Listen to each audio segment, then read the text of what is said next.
ঘড়িতে সময় সকাল 8:30। বাইরে তখন তুমুল ঝড় বৃষ্টি। ঝড়ের কারণে হেলে যাচ্ছে গাছ, ঝরছে শুকনো পাতা, উড়িয়ে দিচ্ছে ধুলো, ভেঙে দিচ্ছে সযত্নে করা পাখির বাসা। কালো পিচঢালা রাস্তার বুকে আছড়ে পড়েছে বড় বড় বৃষ্টির ফোঁটা। মাটির সোদা সোদা গন্ধ ভাসছে চারিদিকে। গতকাল রাত থেকে শুরু হয়েছে অযোধ্যারায় বৃষ্টি, যেন ধুয়ে দিচ্ছে তাপদাহের অসহ্যকর গ্লানি। কালকে থেকে ঝিরিঝিরি বৃষ্টি হলো, এখন শুরু হয়েছে ঝড়ের তাণ্ডব। সঙ্গে তাল মিলাচ্ছে অনাকাঙ্ক্ষিত বৃষ্টি। এই মাসে এসো হে বৈশাখ গান গিয়ে বৈশাখকে সাদরে নিমন্ত্রণ করা হয়েছে। পান্তা ইলিশ খেয়ে উদযাপন করা হয়েছে নববর্ষ। বৈশাখ মাসকে কেন্দ্র করে কত বর্ণাঢ্য আয়োজন। রাস্তায় রাস্তায় আলপনার বাহার, রমণের বটমূলে আয়োজিত বর্ষবরণের অনুষ্ঠান, এই সব কিছু চমৎকারভাবে পালন করা হয়েছে। এসো হে বৈশাখ এত সুন্দর সম্মানিত ডাক শুনে বৈশাখও লেজ নাড়তে নাড়তে আজ ভয়ানক রূপ নিয়ে হাজির হয়েছে। এখন তার রূপে অনলে অসহায় মানুষদের কত ক্ষতি হয় কে জানে। তবে এতদিনের তীব্র তাপদাহ কাটিয়ে মিলেছে এক পশলা বৃষ্টির পরশ। জনজীবন মিলেছে স্বস্তির আভাস। গরমের তীব্রতা, আবহাওয়ার রুষ্টতা এতদিন ছিল বাঙালির কষ্টের কারণ। এসব ছাপিয়ে পরিশেষে বৃষ্টির আগমন এক প্রশান্তির বার্তা। কুহু ঘুম থেকে তাড়াতাড়ি উঠেছে। মন খারাপের রেশটুকু আর নেই। মেজাজ ফুরফুরে। সে বেলকনিতে দাঁড়িয়ে বৃষ্টি দেখছে, হাত বাড়িয়ে ভিজিয়ে নিচ্ছে দুহাত। কখন বা মুখ এগিয়ে আনার বৃষ্টির ছিটেফোঁটা ছিটকে পড়ছে চোখে মুখে। অনাকাঙ্ক্ষিত বৃষ্টির পরশে এনে দিচ্ছে অনাবিল সুখানুভূতি। ঝড়ের তাণ্ডব ততক্ষণে কমে এসেছে।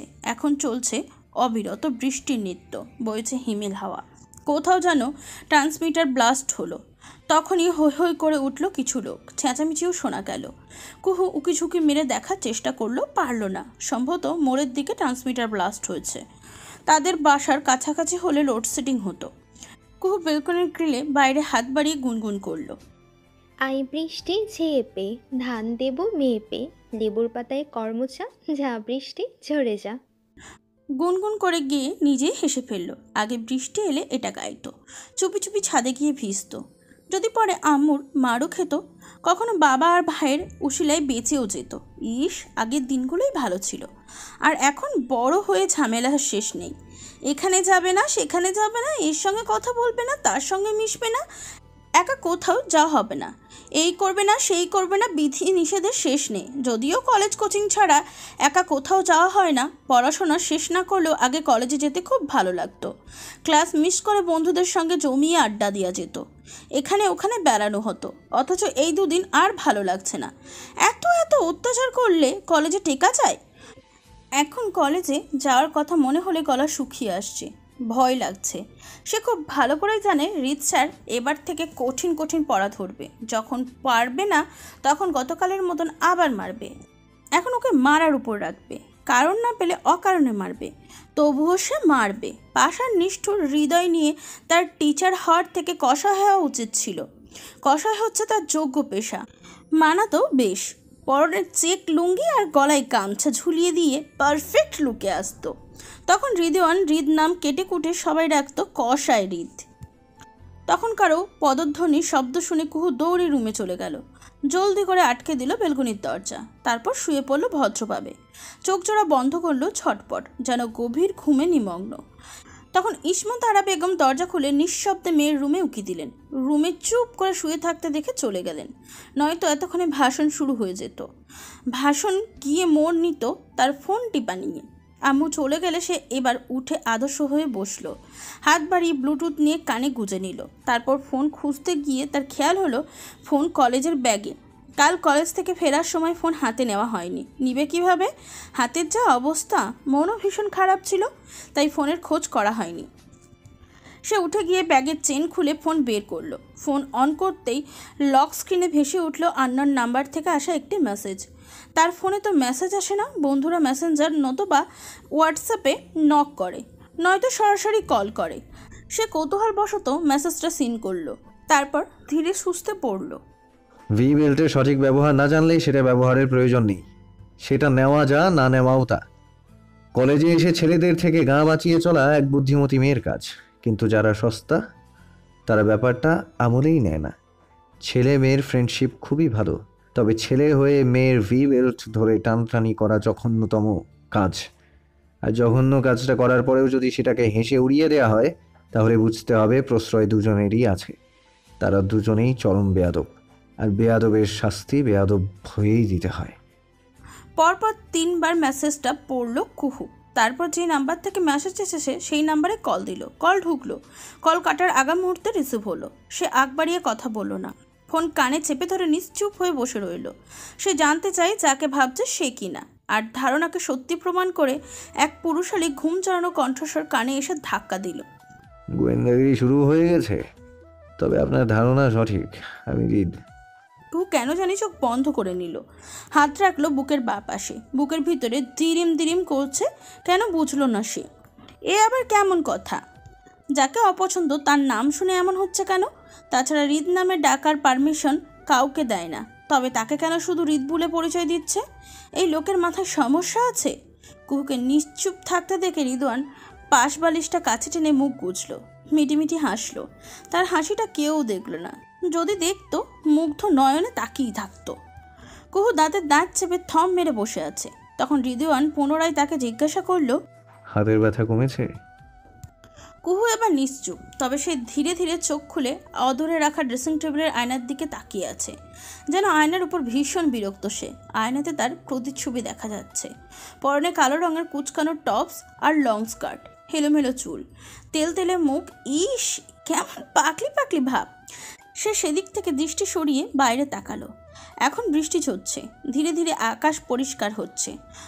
তবে তার মন আকাশের অভিমানের ঘনঘটা। এই মানুষটার উপর অভিমান করা বৃথা, যেন খুব অভিমান হচ্ছে, রাগ হচ্ছে। ইচ্ছা করছে দুটো কথা শুনিয়ে দিতে, কিন্তু ঠিক করলো সে কোনো কথা বলবে না, টু শব্দও করবে না। কাল রাতে রাগ করে হৃদয়ের দেওয়া টেডিটাও কাছে নেয়নি, সেটাকে রূপকের ঘরে রেখে এসেছে। বলে এসেছে এটা আর নিবে না, কেউ যেন এটাকে তার রুমে রেখে না আসে। মনে মনে কথাগুলো ভাবতে ভাবতে সে হাতের দিকে তাকালো। রেগে কলটা কাটতে গিয়ে মনে হলো কিছু বলা উচিত, বরং না বলাটাই হবে বোকামি। তখন সে বলল, স্যার কিংবা ভাইয়ের বন্ধু, কাউকে কথাগুলো বলা ঠিক হবে না, তবুও বলতে বাধ্য হচ্ছি। আমি ভি বেল্টের ব্যবহার খুব ভালো করেই জানি। স্কুল লাইফ থেকে বেল্টের ব্যবহার করে আসছি। আর পরশুদিন ক্যান্টিনে যেটা ঘটেছে সেটা টোটালি অ্যাক্সিডেন্ট। মিরাজ মোটেও ইচ্ছে করে কাজটা করেনি। কোনটা অনাকাঙ্ক্ষিত স্পর্শ আর কোনটা স্বেচ্ছায় করা স্পর্শ সেটা বোঝার মতো বুদ্ধি আমার হয়েছে। আর আমি ডাউন মার্কা স্টুডেন্ট হতে পারি, কারো মতে গড়গড় করে ইংলিশ বলতে না পারি, তবে নিজেকে খুব সম্মান করি। আর যে নিজেকে সম্মান করে সে কখনো কাউকে তার বডি দেখিয়ে সস্তা শো আপ করে না। এখন হয়তো বলবেন, কেন মিরাজের সঙ্গে চকলেট নিয়ে কাড়াকাড়ি করতে গেলাম, কেন ভুলে গেলাম আমি মেয়ে, ব্লা ব্লা। ফ্রেন্ডশিপে মারামারি, কাড়াকাড়ি, মান অভিমান, দুষ্টুমি, খুনসুটি কমন ব্যাপার। আমার ফ্রেন্ডের মধ্যে মিরাজ আর পিয়াস আমাদের বোনদের মতো আগলে রাখে। স্কুল লাইফ থেকে দেখে আসছি তাদের, কখনো নোংরা মানসিকতার মনে হয়নি, অযাচিত স্পর্শও করেনি কখনো। কিন্তু সেদিন যা হয়েছে দুজনের অনিচ্ছায়। সেই মুহূর্তে মিরাজ সরিও বলেছে বহুবার, শুধু পায়ে ধরতে বাকি রেখেছে ছেলেটা। এরপরেও যদি সেই ঘটনায় ওভার রিয়্যাক্ট করতাম তাহলে সত্যি ঠিক করতাম। এই রিয়্যাক্ট আমাদের এতদিনের ফ্রেন্ডশিপের ভিড়টা নড়বড়ে হয়ে যেত না, বন্ধুত্ব নষ্ট হতো না, জীবনে হয়তো অনেক বন্ধু পেতাম, তবে মিরাজ পিয়াসের মতো এত কেয়ারিং লয়াল কোনো বন্ধু পেতাম না। তখন সেই মুহূর্তটা কোনো মতে এড়িয়ে যেতে আমরা সকলে অপ্রস্তুতভাবে হেসেছিলাম। অপ্রস্তুতের হাসি আর মন প্রাণ খুলে হাসা এক নয়, দুটোই ভিন্ন।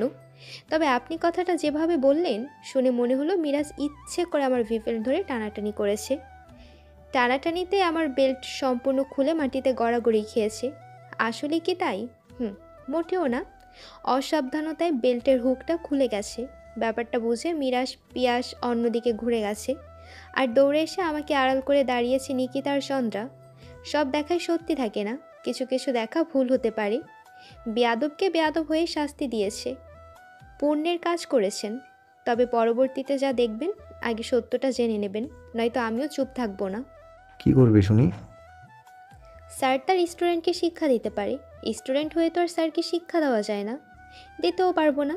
তবে আমার ভাইয়ের বন্ধু হিসেবে জন্মের শিক্ষা দিয়ে ছাড়বো, এই বলে দিলাম। বুঝলাম, হাতের ব্যথা কমেছে। সেম সেম আরেক ডোজ নিতে পারবে?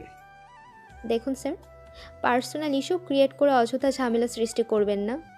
আমি শিক্ষা বলতে বুঝিয়েছি। তোমার থেকে শিক্ষা নিতে আমি গতকাল রাতেই তোমার বাসায় চলে এসেছি। এখন গেস্ট রুমে আছি। আজকে সারা দিন এখানেই থাকবো। তুমি বরং আমাকে স্যার হিসেবে নয়, ভাইয়ের বন্ধু হিসেবে কি শিক্ষা দেবে সেটা ঠিক করে নাও। আমিও দেখি তোমার শিক্ষার ধারা কতটা কার্যকরী।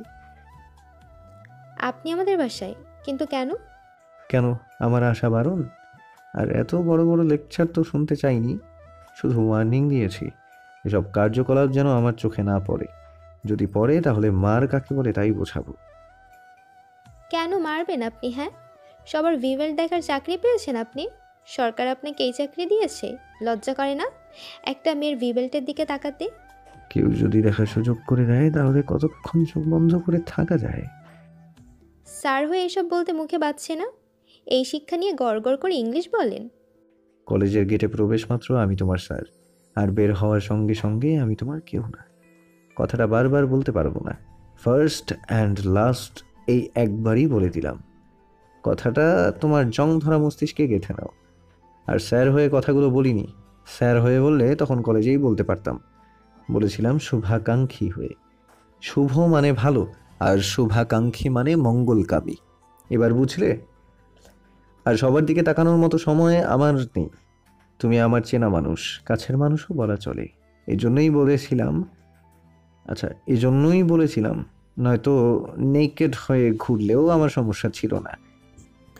এই কথার জবাব দিতে পারল না কুহু। তার আগেই কল কেটে গেল। সে হতভাগ হয়ে ফোনের দিকে তাকিয়ে রইল। সত্যি হৃদয়ন তাদের বাসায় নাকি জানতে রুম থেকে বেরিয়ে এলো, কিন্তু ড্রয়িং রুমে, গেস্ট রুম, রূপকের রুম সহ আরও কয়েকটা জায়গা খুঁজে পেল না। তবে কি সে মিথ্যা বলল? তাই হবে, হয়তো মজা নিচ্ছে। সে নিজের প্রতি নিজেই বিরক্ত হয়ে রুমের দিকে পা বাড়াতেই রান্নাঘর থেকে আম্মুর কথা শুনতে পেল। কিছু একটা ভেবে রান্নাঘরে আছে উকি দিতেই দেখে সত্যি হৃদয়ন দাঁড়িয়ে আছে। তাকে দেখে ইসমা তারা বেগম পরোটা বেলতে বেলতে বললেন, ও এসেছিস? এই দেখ কে এসেছে। কালকে ছেলেটাকে আমি নিজে গিয়ে জোর করে বাসায় নিয়ে এসেছি। আবার এত বড় বাসা থাকতে নাকি সে হোটেলে থাকবে। শোনো মা, এখন যাও, ফ্রেশ হয়ে নাস্তা করে এসো। আর আজ সন্ধ্যা থেকে প্রতিদিন রেদওয়ান তোমাকে পড়তে বসাবে। সব বিষয় সে হাতে ধরিয়ে দেখিয়ে দিবে, বুঝিয়ে দিবে। এবার কিন্তু সিরিয়াস হতে হবে, ভালো করে পড়তে হবে। জানোই তো পড়াশোনা করে যে গাড়ি ঘোড়া চড়ে সে। কুহু কিয়ৎকাল তার আম্মুর মুখের দিকে তাকিয়ে রইল। কি বলবে শব্দ খুঁজে পাচ্ছে না সে। এদিকে হৃদয়ন ভদ্র সভ্য যুবকের মতন দাঁড়িয়ে আছে। তখন কুহু নিজেকে সামলাতে পারল না, দাঁতে দাঁত চেপে বলল, রিসাত মামা প্রচুর পড়াশোনা করতো, ক্লাসের ফার্স্ট বয় ছিল, কিন্তু পরীক্ষা দিতে গিয়ে গাড়ি চাপা পড়ে মারা গেল। এর দ্বারা বোঝা যায় পড়াশোনা করে যে গাড়ি চাপায় মরে সে। তাই আমিও মরবো না, পড়বও না। এ কথা বলে কুহু হনহন করে চলে গেল। রুমে গিয়ে সজোরে দরজা আটকে দিল। কলেজে গিয়েও শান্তি দেয় না, এখন বাসাতেও শুরু করবে জাদ্রেলগিরি। সবসময় পড়া পড়া আর পড়া। কেন কেন এত পড়তে হবে? পড়ে কি হবে? আর সবাই যদি পড়ে পড়ে ডাক্তার ইঞ্জিনিয়ার হয় তবে ঘুঁটে কুড়ানি কী হবে? ঘুঁটে কুড়ানোর জন্য কাউকে দরকার, কারণ ঘুঁটে উপকারী জিনিস। ঘুঁটেকে মোটেও অবহেলা করা উচিত নয়, কারণ ঘুঁটেরও ইংলিশ নাম আছে। এই যেমন ডাঙ্কে, কাউন্টাং বিস্কিট, বাফেলো চিপস। রিদওয়ান ইংলিশে ভালো বিধায় ইংলিশের টিচার হয়েছে। ঘুঁটেরও ইংলিশ নাম আছে। সে বা রিদওয়ানের থেকে কম কিসে? ইংলিশে যার নাম ডাক রয়েছে সে তুচ্ছ কিছু হতেই পারে, বরং রিদওয়ান স্যারের থেকে মহৎ গুণের অধিকারী। মহৎ গুণ যার তার থাকে না। ঘুঁটের আছে বলেই সে নিজেকে জ্বালিয়ে পুড়িয়ে খাক করে অন্যকে রান্নার কাজে সাহায্য করে। ঘুটের গান গাইতে গাইতে আসলো, টপিকই ভুলে গেছে। কী যেন বলছিল? ও হ্যাঁ, সে পড়তে চায় না, পড়াশোনা তার ভালোই লাগে না। পড়ার কথা শুনলে প্রচণ্ড মাথা ব্যথা করে, মাথার পোকাগুলো কিলবিল করে ওঠে, কান দিয়ে বেরিয়ে আসতে চায়। নেহাত এসএসসি পরীক্ষার সময় তার পাশে সেকেন্ড বয়ের সিট বসেছিল, যদিও অন্য স্কুলের। আর ছেলেটার উশিলায় সে এসএসসি পাস করেছে, তাও 4.5 পয়েন্টে। বাসার সবাই জানে নিজে মেধে নিজে যোগ্যতায় 4 পয়েন্ট তুলেছে। তাছাড়া সে একদমই পড়তো না এমনটাও না, পড়তো তবে পরীক্ষার আগের দিন রাতে। ভদ্র মেয়ে হয়ে পড়তে বসে সে এক মনে বইয়ের পৃষ্ঠা উল্টে পাল্টে দেখত। তারপর পড়ার চাপ দেখে তার ভীষণ ঘুম আসতো। ঘুমের ভারে তাকাতে পারতো না। অতবার 1 ঘন্টা ঘুমিয়ে নেই বলে যেই ঘুমাতো ঘুম ভেঙে দেখে সকাল হয়ে গেছে। গুরুজনরা বলে পরীক্ষা দিতে যাওয়ার আগে খুব একটা পড়তে নেই, তাই সে পড়তো না, এভাবে দিন কাটতো। কিন্তু এভাবে আগে যতটুকু পড়তো হৃদয়নের কাছে তাও হবে না। আর এই পৃথিবীতে এত টিচার থাকতে হৃদয়নই বা কেন কেন তার কাছেই তাকে পড়তে হবে? সে কি মহাপণ্ডিত? পড়াকে গুলিয়ে খাওয়াতে পারবে? যদি পারতো তাহলে দ্বিমত করতো না সে। তাছাড়া সে আম্মুকে কি করে বোঝাবে হৃদয়ন স্যার হিসাবে খারুস প্রজাতির ধিরিঙ্গি মার্কা লোকটার খ্যাচ খ্যাচ করতেই থাকে সব সময়। আর খ্যাচ খ্যাচ করার লোক কখনো ভালো টিচার হতে পারে না। মধ্যে কথা হৃদয়ন খুব মারে, তার মাগুলো খুব কষ্টদায়ক। বাসায় পড়া না পারলেও হয়তো ওই রকমভাবেই মারবে। সে কিছুতেই পড়বে না হৃদয়নের কাছে, কিছুতেই না। বিড়বিড় করে এই কথাগুলো বলতে বলতে কুহু মেঝেতে বসে হাঁটুতে মুখ গুজে কাঁদতে লাগলো। কাঁদতে কাঁদতে তার হেঁচকি উঠে গেল। কালকের মার আর মেসেজে বলা কথার ধরনে হৃদয়নকে তার সহ্য হচ্ছে না। চোখের সামনে তো দূর, নাম শুনলেও রাগে গা কিরমির করছে। মনে হচ্ছে যদি কাটা ক্যাম্পাস দিয়ে তার চোখ দুটো গেলে দিতে পারতো তবে একটু শান্তি পেত, নতুবা 2 ঠোঁটে ব্রুজ লাগিয়ে বলতে পারতো, বলুন আর মারবেন আমাকে, বকবেন আমাকে। হৃদয়ন ভয়ে সঙ্গে সঙ্গে কেঁদে তাকে সরি বলতো, তখন সে বললেও ছাড়তো, প্রাণ খুলে বিশ্বজয়ের হাসি হাসতো। কিন্তু তা তো সম্ভব না। এটা তার আকাশ কুসুম ভাবনা। এসব ভেবে সে মেজাজের নিয়ন্ত্রণ হারাচ্ছে। সে আর বাসাতেই থাকবে না, যেদিকে 2 চোখ যায় চলে যাবে। সে যথেষ্ট বড় হয়েছে, অথচ বাবা মা তাকে গোনাই ধরে না। ওনারা হৃদয়নকে টিচার হিসেবে ঠিক করলো। ওনাদের উচিত ছিল না একবার তাকে জিজ্ঞাসা করা, এই ব্যাপারে কিছু জানানো, মতামত নেওয়া? ওনারা কেউ জিজ্ঞাসা করলেন না, বরং ঠিকঠাক করে তাকে বাসায় এনে তারপর তাকে জানাচ্ছে। এতে খুব করে বোঝা যায় বাসায় তার গুরুত্বপূর্ণ ঠিক কতটুকু। ওইদিকে মেয়ের ব্যবহার থেকে ইসমতারা বেগম ভ্রু কুচকে তাকিয়ে রইলেন। রিশাতের সঙ্গে তার তুলনা? হ্যাঁ, রিশাত পরীক্ষা দিতে গিয়েও মারা গেছে, তাই বলে এই কথার সঙ্গে এই যুক্তি মেলাতে মানুষের ভাবতে হয়, চিন্তা করতে হয়। এর তো সব সময় ঠোঁটের আগায় কথা থাকে। কেউ কিছু বললে টকাশ করে বেহুদা যুক্তি দেয়, যে জবাবে কিচ্ছু বলাও যায় না। মেয়ের কাণ্ডে উনি গরম খুন্তি হাতে তুলে নিলেন, কিন্তু কিছু বললেন না। তবে ওনার ইচ্ছে করলো চাপকে পিঠে ছাল তুলে দিতে। দিনকে দিন বড্ড বেয়াদব হচ্ছে, আদব লেহাজ ভুলে গিলে খাচ্ছে। এখানে রাগের কি হলো? হৃদয়ন কি খারাপ? সে তার কলেজের ইংলিশ টিচার হওয়া কি 4টেখানি কথা? নিজে তো ইংলিশের লিখতে কলম ভাঙে, সে আবার দেমাগ দেখাচ্ছে ইংলিশ টিচারকে। পাজি কোথাকার। পড়বো না বললেই হবে? ওই পড়বে না, ওর বাপও পড়বে, তাও পড়তেই হবে। ছিছি, মুখের ওপর পড়বে না বলে চলে গেল। ছেলেটা কি ভাবলো? এমনিতেই ছেলেটা এখানে আসতে চাইছিল না, অনেক বুঝিয়ে সুঝিয়ে এনেছে, আর বেয়াদব মেয়ে বলে কিনা পড়বো না। উনি রাগে গজগজ করে কোমল দৃষ্টিতে হৃদয়নের দিকে তাকালেন। ছেলেটাকে দেখে খুব মায়া লাগে। গতকাল বিকেলে যখন রূপককে নিয়ে হোটেলে গেলেন, গিয়ে দেখে ছেলেটা ক্লান্ত হয়ে কলেজ থেকে ফিরে শুয়ে পড়েছে। দুপুরের খাবার সেন্টার টেবিলের উপর ঢাকা। পরে জানা গেল বাইরের খাবার তার স্যুট করে না, খুব পেটে ব্যথা করে। এখানে এসে বাইরে খাবার খাচ্ছে সে, আর যতটুকু খেতে না পারায় মুখটা শুকিয়ে গিয়েছে, চোখ মুখ বসে গেছে। আহারে, ওনাকে তাকাতে দেখে হৃদয়ন ভদ্রতা সূচক মুচকি হাসলো। মাশাআল্লাহ মাশাআল্লাহ, কি সুন্দর করে হাসে ছেলেটা, মুখটা মায়াতে ভরা, চোখ দুটো যেন প্রচ্ছন্নতা। ওনাকে এইভাবে তাকাতে দেখে হৃদয়ন সহজে ওনার চোখের ভাষা পড়তে পারল। তার মাও ঠিক এমনই, মায়েরা বুঝে এমনই হয়। তাই সে হাসি হাসি মুখে বলল, কুহু ছোট মানুষ, ওর কথায় কিছু মনে করিনি আন্টি। রাগ কমলে না হয় বুঝিয়ে বলবেন। ওকে না জানিয়ে টিচার ঠিক করেছেন, তাই হয়তো রেগে গেছে। রাগ কমলে ঠিক হয়ে যাবে। আহা, কলিজা ঠান্ডা করা কি সুন্দর বিনয়ী ব্যবহার। ইসমতারা বেগম এ কথা শুনে ভীষণ খুশি হলেন। মনের অন্তঃস্থল থেকে দোয়া করলেন এই রকম ছেলে যেন ঘরে ঘরে হয়, এমন আক্কেল জ্ঞান যেন ওনার ছেলে মেয়ের মধ্যেও উদয় হয়। কথায় বলে, সঙ্গদোষে লোহা ভাসে, কিন্তু হৃদয়ন তো খাঁটি সোনা। এখন দেখা যাবে সোনার সঙ্গে স্বর্গবাস না সর্বনাশ, এটাই দেখার পালা। ইসমাতারা বেগম গরম গরম পরোটা ভেজে হৃদয়নের খাবার সাজিয়ে দিলেন। সঙ্গে দিলেন ঘন ডাল, সিদ্ধ 2টো ডিম, মুরগির ঝাল মাংস, আলুর ভাজি, অরেঞ্জ জুস আর রসগোল্লা।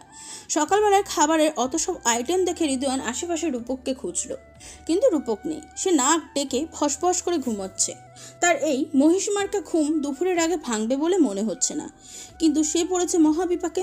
বিগত 6 মাসে সকালবেলা এত পরিমাণ এত খাবার খায়নি সে, খাওয়াও সম্ভব নয়।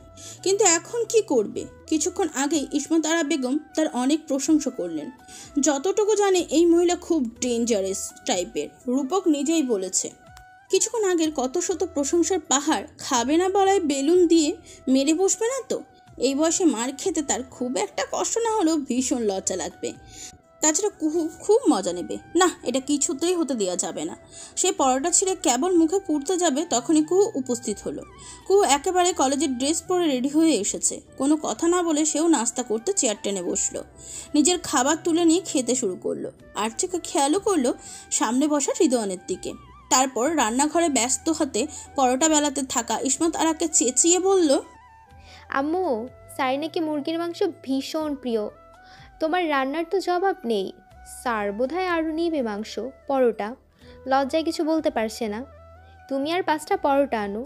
স্যার নানা করলেও শুনবে না, জোর করে খাওয়াবে। অনিয়ম করায় স্যার অনেকটাই শুকিয়ে গেছে।